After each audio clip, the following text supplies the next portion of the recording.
Friends അസ്സലാമലൈക്കും. ഞാച്ചൂസ് വേലിലേക്ക് എല്ലാവർക്കും സ്വാഗതം. ഇന്നത്തെ സ്നാക്സ് എന്താണെന്ന് വെച്ചാൽ ചിക്കൻ പോപ്കോൺ ആണ്. അപ്പോൾ നമ്മളെല്ലാവരും കഴിച്ചുകൊണ്ടേയിരിക്കും. അത്രയ്ക്ക് ടേസ്റ്റി ആയിട്ടുള്ള നമ്മുടെ ചിക്കൻ പോപ്കോൺ നമുക്ക് വീട്ടിൽ എങ്ങനെ തയ്യാറാക്കാൻ നോക്കാം. അപ്പോൾ മുതിർന്നവർക്കും കുട്ടികൾക്കും ഒരുപോലെ ഇഷ്ടമുള്ള നമ്മുടെ ചിക്കൻ പോപ്കോൺ നല്ല ക്രിസ്പി ആയിരുന്നാലും നല്ല മുരുമുരായിരിക്കുന്ന ചിക്കൻ പോപ്കോൺ ആണ് നമ്മൾ ഇന്ന് തയ്യാറാക്കുന്നത്. കണ്ടല്ലോ, ചൂടെണ്ണയിൽ കിടന്ന് ഇതുപോലെ മുരിഞ്ഞ് വരുന്ന ചിക്കൻ പോപ്കോൺ വളരെ എളുപ്പത്തിൽ സിമ്പിളായിട്ട് നമുക്ക് വീട്ടിൽ തയ്യാറാക്കിയെടുക്കാം. അപ്പോൾ അതിനുവേണ്ടി ആദ്യം നമ്മൾ ചെയ്യാനുള്ളത് കുറച്ച് ബ്രെഡ് എടുത്തൊന്ന് പൊടിച്ച് വയ്ക്കുക എന്നുള്ളതാണ്. അപ്പോൾ ഞാനൊരു 300 ഗ്രാം ചിക്കനാണ് കാണിക്കുന്നത്. 300 ഗ്രാം ചിക്കന് ഒരു 5 ബ്രെഡാണ് നമ്മളിത് എടുക്കുന്നത്. അപ്പോൾ അതനുസരിച്ച് നിങ്ങൾ ചിക്കൻ എടുക്കുക, ബ്രെഡ് എടുക്കുക.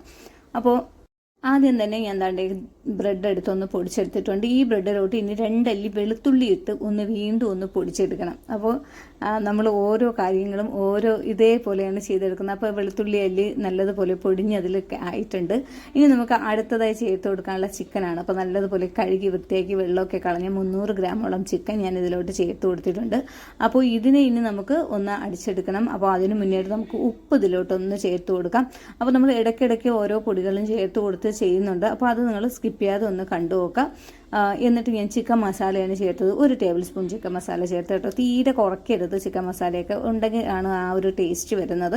പിന്നെ ഞാൻ ഒറിഗാനോ ആണ് ചേർത്ത് കൊടുക്കുന്നത്. അത് ഞാൻ ഇതുപോലെ 1 ടേബിൾ സ്പൂൺ ഒറിഗാനോ ചേർത്ത് കൊടുക്കുന്നുണ്ട്. ഇത് രണ്ടും കൂടെ ചേർത്തിട്ട് നമ്മുടെ ബ്രെഡുമായിട്ട് യോജിപ്പിച്ച് ഒന്ന് അടിച്ചെടുക്കണം. അടിച്ചെടുത്ത് വന്നതിന് ശേഷം ഞാൻ ഒരു മുട്ട ചേർത്ത് കൊടുക്കുന്നുണ്ട്. അപ്പോൾ ഇതുപോലെ ചെയ്യുക. അപ്പോൾ ഒരു മുട്ട ഞാൻ ചേർത്ത് കൊടുത്തു. വീണ്ടും നമുക്കിതിനെ ഒന്ന് മുട്ടയും കൂടെ ചേർത്ത് ഇതുപോലെ അടിച്ചെടുത്തിട്ടുണ്ട്. മിക്സിയിലിട്ട് അടിക്കുമ്പോൾ നല്ലത് മഷി പോലെ അടിഞ്ഞു പോകാതെ നല്ലതുപോലെ നോക്കി വെക്കണം. അപ്പോൾ അത് അടിച്ചെടുത്തതിന് ശേഷം ഞാൻ മറ്റൊരു പാത്രത്തിലോട്ട് മാറ്റിയിട്ട് ഇതുപോലെ സൺഫ്ലവർ ഓയിൽ നമ്മുടെ കയ്യിൽ 1 ടേബിൾ സ്പൂണോളം ഒഴിച്ചിട്ട് ഇതും കൂടെ കൈ ഉപയോഗിച്ച് നല്ലതുപോലെ ഒന്ന് മിക്സ് ചെയ്തെടുക്കുക. മിക്സ് ചെയ്തെടുക്കുമ്പോൾ ചെറിയ ചെറിയ ചിക്കൻ പീസൊക്കെ കിടക്കും. അതെല്ലാം കൂടി യോജിപ്പിച്ചൊന്ന് മിക്സ് ചെയ്തെടുക്കുക. എന്നിട്ട് നമ്മുടെ ഈ കൂട്ടിൽ നിന്ന് ചെറിയ ചെറിയ ബോൾസാക്കി നമുക്ക് എടുക്കാം.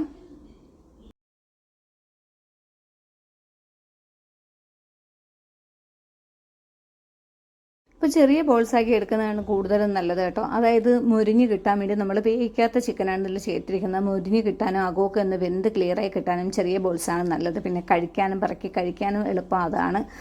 പിന്നെ നിങ്ങൾക്ക് വലുത് വേണമെങ്കിൽ ആക്കിയെടുക്കാം. എന്നിട്ട് ഇതുപോലെ ബോൾസാക്കിയിട്ട് വെറും കോൺഫ്ലോർ മാത്രമുള്ള നമ്മുടെ ഈ കൂട്ടിലോട്ട് ഇതുപോലെ ഒന്ന് കവർ ചെയ്തെടുക്കാം.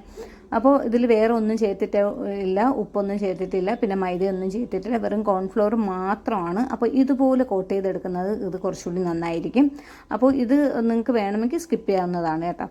ഇതുപോലെ ആക്കിയില്ലെങ്കിൽ കുഴപ്പമില്ല. ഇനി ഞാൻ അടുത്തത് ചെയ്യുന്നത്, ഇനി അതുപോലെ ആക്കി എടുത്തതിന് ശേഷം നമ്മൾ കോൺഫ്ലവറിലോട്ട് മുക്കിയ കൂട്ട് ഇനി അടുത്തത് മുട്ട പതിപ്പിച്ചതിലോട്ട് ആക്കിയിട്ട് ഇത് കോൺഫ്ലെക്സ് ആണ്. അപ്പോൾ കോൺഫ്ലെക്സ് എടുക്കുക, അല്ലെങ്കിൽ നിങ്ങൾക്ക് ബ്രെഡ് പൊടി വേണമെങ്കിലും എടുക്കാം. കോൺഫ്ലെക്സ് ആണ് കുറച്ചുകൂടി നല്ലത്.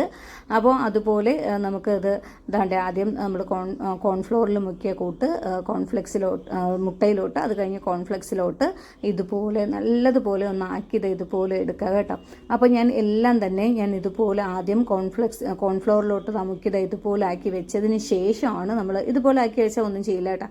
അപ്പോൾ കുറച്ച് നേരം നമ്മളിത് വെച്ചിരുന്നതിന് ശേഷം അടുത്തതും എല്ലാം കോട്ട് ചെയ്ത് മുക്കി എടുത്തിട്ടുണ്ട്. ഇനി ഞാൻ ഇതിനെ ഒന്ന് ഫ്രീസറിലോട്ട് കുറച്ച് നേരം വെക്കുന്നുണ്ട്. അതിന് ശേഷമാണ് ഫ്രൈ ചെയ്യുന്നത്. നമ്മളിപ്പോൾ വൈകുന്നേരത്തേക്ക് ആണെങ്കിൽ ഒരു ഉച്ചയ്ക്കോ രാവിലെയൊക്കെ ചെയ്ത് വെക്കാവുന്നതാണ്. പിന്നെ സൺഫ്ലവർ ഓയിലാണ് നമ്മളിത് ഫ്രൈ ചെയ്തെടുക്കാനുള്ളത്. അത് സൺഫ്ലവർ ഓയിൽ ഞാൻ വെച്ച് കൊടുത്തിട്ടുണ്ട്. അപ്പോൾ ഇതുപോലുള്ള ഡിഷിനൊക്കെ സൺഫ്ലവർ ഓയിലാണ് കൂടുതൽ നല്ലത്. പിന്നെ ഇത് നിറച്ചും അങ്ങ് ഇടുന്നില്ല, കുറച്ച് ഇതിൽ ഈ എണ്ണയിൽ മുങ്ങിക്കിടക്കാൻ പാകത്തിനുള്ള ഒരു 10-12 എണ്ണം ഇട്ടൊക്കെയാണ് 2-3-4 പ്രാവശ്യം ഫ്രൈ ചെയ്തെടുക്കാനുള്ളതുണ്ട്. അത് അത്രയും ആ സമയത്ത് കുറേശ്ശെ ഇട്ട് നമുക്കത് എണ്ണയിൽ തിരിച്ചും മറിച്ചൊക്കെ ഇട്ടൊന്ന് മുരിച്ചെടുക്കാം. പിന്നെ ആദ്യം ഫ്ലെയിം കൂട്ടി തന്നെ വെക്കണം. അത് കഴിഞ്ഞ് ഒന്ന് കുറച്ച് വെച്ച് കൊടുക്കുക, ഉള്ളൊക്കെ ഒന്ന് വെന്ത് കിട്ടാൻ വേണ്ടി. അപ്പോൾ നമ്മൾ തിരിച്ചും മറിച്ചും ഒക്കെ ഇട്ട് നമ്മുടെ പോപ്കോൺ നല്ല ടേസ്റ്റി ആയിട്ടുള്ളതാണ്. അപ്പോൾ അടിപൊളി മണമാണ് കേട്ടോ. അപ്പോൾ ഇതെല്ലാവർക്കും എന്തായാലും ഇഷ്ടപ്പെടും. ടൊമാറ്റോ സോസൊക്കെ കൂട്ടി വൈകുന്നേരങ്ങളിൽ കഴിക്കാൻ നല്ല ടേസ്റ്റാണ്. അപ്പോൾ നോമ്പ് സമയത്ത് ഒരു ദിവസം നമുക്ക് ഇത് വേണമെങ്കിലും തയ്യാറാക്കി എടുക്കാവുന്നതാണ്. നമ്മുടെ പോപ്കോൺ ചൂട് എണ്ണയിൽ കിടന്ന് മുരിഞ്ഞുകൊണ്ടിരിക്കുകയാണ്. അപ്പോൾ കുറച്ച് നേരം ഒന്ന് വെയിറ്റ് ചെയ്യണം. അതായത് അകമൊക്കെ ഒന്ന് വെന്ത് കിട്ടാൻ വേണ്ടി നമ്മൾ ഫ്ലെയിം ഒന്ന് കുറച്ചൊക്കെ വെച്ച് കൊടുത്തിട്ടുണ്ട്. ഇതിപ്പോൾ ഞാൻ തിരിച്ച് മറിച്ചൊക്കെ ഇട്ട് ഇങ്ങനെ ഫ്രൈ ചെയ്തെടുക്കുന്നത്. ഇതിനി കോരാൻ സമയമായിട്ടുണ്ട് കേട്ടോ.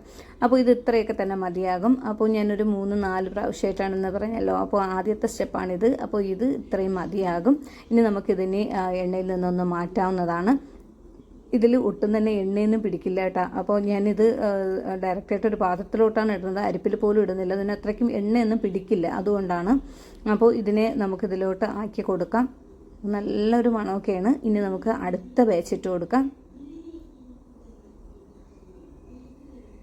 അങ്ങനെ ഫസ്റ്റും സെക്കൻഡും തേർഡും ഫോർത്തും 4 പ്രാവശ്യം ചെയ്യാനുള്ള പോപ്കോണാണ് ഈ 300 ഗ്രാം ചിക്കനും 5 ബ്രെഡും ബാക്കിയുള്ള ഇൻഗ്രീഡിയൻസും ഒക്കെ ചേർത്ത് നമ്മൾ തയ്യാറാക്കി എടുത്തിരിക്കുന്നത്. അപ്പോൾ എല്ലാവരും ഇത് എന്തായാലും ഒന്ന് ട്രൈ ചെയ്ത് നോക്കണം. നോക്കുന്നതോടൊപ്പം തന്നെ ചാനൽ ആദ്യമായി കാണുന്നവരാണെങ്കിൽ എന്തായാലും ഒന്ന് സബ്സ്ക്രൈബ് കൂടി ചെയ്യുക. അതാണ്ട് ആദ്യത്തെ ബേസ് നല്ല ചൂടായത് കാരണം പൊളിച്ച് കാണിക്കാനൊക്കെ പാടാണ്. അതുകൊണ്ട് ഞാൻ വീണ്ടും അതിൽ തന്നെ ഇട്ടു. അതായത് ഇതുപോലത്തെ സ്റ്റീൽ പാത്രത്തിലാണ് ഞാൻ ആദ്യം തന്നെ തട്ടിയത്. കണ്ട് ഇതിൽ കാണാമല്ലോ, ഒട്ടും തന്നെ എണ്ണയൊന്നുമില്ല. ഇതിൽ എണ്ണ അങ്ങനെ പിടിക്കുന്ന ഒരു ഇതായിട്ടല്ല. അപ്പോൾ നമ്മൾ കോൺഫ്ലെക്സും കൂടെയാണ് ചേർത്തിരിക്കുന്നത്. അപ്പോൾ കോൺഫ്ലെക്സ് ആകുമ്പോഴാണ് നല്ലൊരു കളറും ഇതുപോലെയൊക്കെ ആയി കിട്ടുന്നത്. ബ്രെഡ് ക്രംസ് ആണെങ്കിൽ വേറൊരു കളറായിരിക്കും. അപ്പോൾ നിങ്ങൾക്ക് ഏത് വേണമെങ്കിലും എടുക്കാവുന്നതാണ് കേട്ടോ. അങ്ങനെ എന്താണ്ട് എല്ലാം പൊരിച്ചെടുത്തിട്ടുണ്ട്. അപ്പോൾ ഇന്നത്തെ ഈ വീഡിയോ ഇഷ്ടമാവുകയാണെങ്കിൽ ലൈക്ക് ചെയ്യാനും ഷെയർ ചെയ്യാനും കമൻറ്റ് ചെയ്യാനും മറക്കരുത്. ഇത് നല്ല മുരുമുരായിട്ടാണ് ഇരിക്കുന്നത്. ഞാനിത് എന്തായാലും ഇതൊന്ന് ഇളക്കി ഒന്ന് കാണിക്കാം. കണ്ടല്ലോ, അകമൊക്കെ നല്ല വെന്തിട്ടുണ്ട്, നല്ല ടേസ്റ്റാണ്. അപ്പോൾ ഇന്നത്തെ ഈ വീഡിയോ ഇഷ്ടമാവുകയാണെങ്കിൽ ലൈക്ക് ചെയ്യാനും ഷെയർ ചെയ്യാനും കമൻറ്റ് ചെയ്യാനും മറക്കരുത്. സബ്സ്ക്രൈബ് ചെയ്യാതെ കാണുന്നവരാണെങ്കിൽ ഒന്ന് സബ്സ്ക്രൈബ് ചെയ്ത് സപ്പോർട്ട് ചെയ്യുക. അപ്പോൾ പുതിയൊരു വീഡിയോയുമായി വീണ്ടും കാണാം.